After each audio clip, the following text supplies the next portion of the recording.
Heteronormativity is a difficult word to spell, and a lot of people don't know what it means. Today we'll be talking all about that in an early childhood setting. We'll be back right after this. Hi, I'm Hilary and welcome to Mat Time, where we discuss all things early childhood. Today our guest is Kath Cooper, who is a lecturer here in Wellington at Te Rito Maiaha. Welcome, Kath. Thanks, Hilary. Would you like to start by telling me a bit about your research? Sure. I was interested in the lived experiences of lesbian early childhood teachers. There's been a lot of progression in society towards acceptance, so the Marriage Amendment Bill and the Civil Union Bill. And I wanted to see if what was happening in society was actually a lived reality for, in this instance, lesbian women. And only lesbian women because it was just a small research paper, so I wanted it to be just one group of people to get a perspective from them. And so you were focusing on teachers, particularly in early childhood? Yes, I've got an early childhood background, and so I wanted to contribute back into the early childhood community and provide some research that way. But there was two kind of mitigating factors that kind of made me decide on my topic. And one of them was my daughter was working in an early childhood centre, and a child had asked her about her mum and her dad. And her reply was that she had two mums. And so this wee girl, Shannon, was really fascinated by this idea. So fascinated that she actually used to call me up and ask me questions. So she would say things like, "Are you still with Jodie? And does Jessica still have two mums? And is her dad still not there?" And I'd be like, "Yeah, that's right."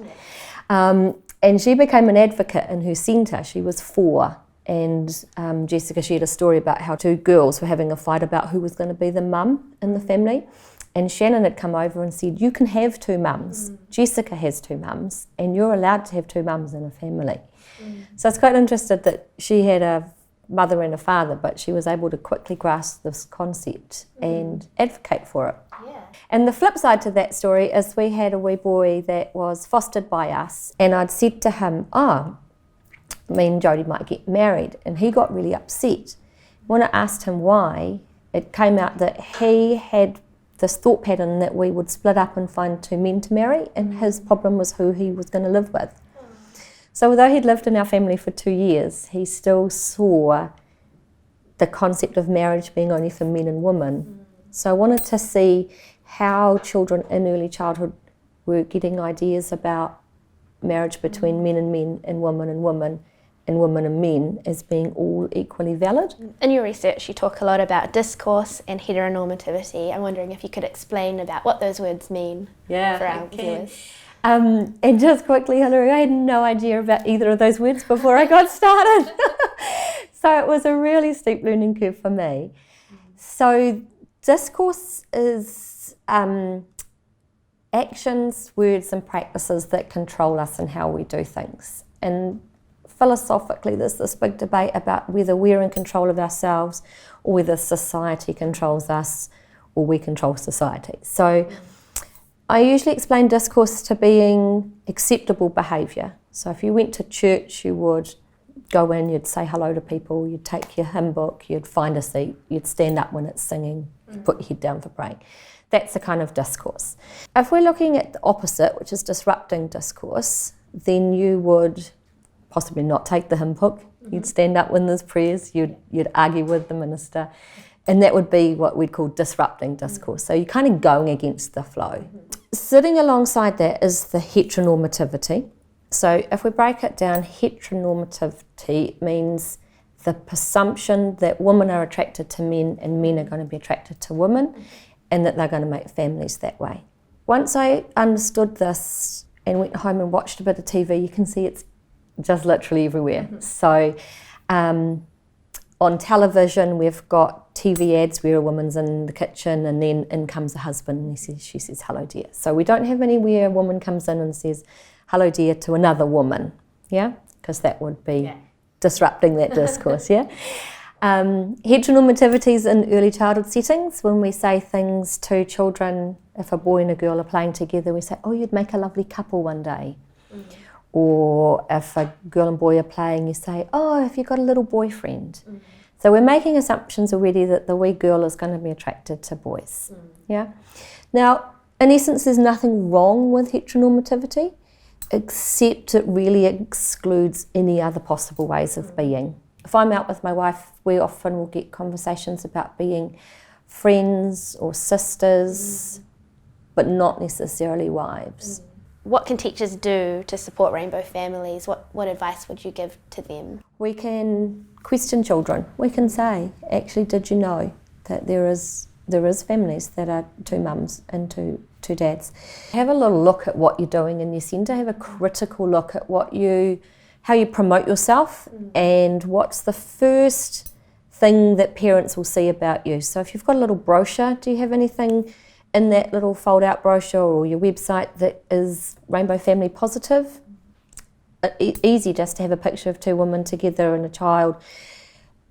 If people are in the heteronormative discourse, meaning that they can only see men and women being together, they'll probably just think that they're aunties and uncles, yeah? But if you're a lesbian woman or a lesbian parent, you'd look at that and say, actually, this might be a safe space for me to come to, yeah? The other thing is have a look at your enrolment form. So on the enrolment form, it might say mother, father. It's really easy just to change that to parent. There's a lot of conversation about lack of resources. And so I've brought a couple that I've got from Fish Pond, which are just here. And often reading a book on a mat time is a really easy way to get a bit of a conversation started.